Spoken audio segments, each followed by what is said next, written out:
பண்றாங்க. அவர் தலையை சொல்லிட்டு நிக்கிறாரு சம்சாரத்துக்கிட்ட போய், இவ்வளவுதானுங்களே சாப்பாடு போடணும், அவ்வளவுதானே, காலையில விதை விதைச்சிங்கல்ல, போயிட்டு அந்த நெல்லை எடுத்துட்டு வாங்க. சோனு மழை பெய்யுது. போய் அந்த நெல்லை விதைச்ச நெல்லை கொண்டு வந்து அந்த அம்மா கிட்ட கொடுத்து, அந்த அம்மா அதை வறுத்து இடிச்சு அரிசியாக்கி சாப்பாடு பண்ணி கொல்லையில இருந்த கீரையை எடுத்து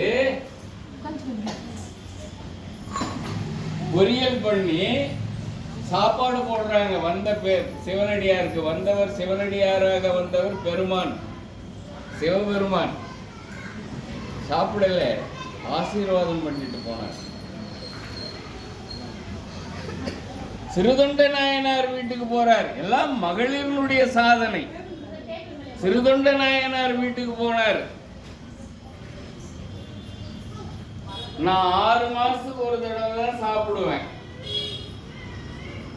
ஆனா எந்த வில்லங்கமும் இல்லாத மூத்த குழந்தை, அப்பா பிடிக்கணும், அம்மா பிடிக்கணும், அப்பா அறியணும், அந்த மாமிசத்தை சமைச்சு கொடுத்தா சாப்பிடுவேன்னு சொன்னார். ஒன்னும் புரியல. அம்மா சொல்லிட்டு டக்குன்னு நம்ம பையன் பள்ளிக்கூடத்துக்கு போயிருக்கான், கூப்பிட்டு மங்கையருடைய சாதனை.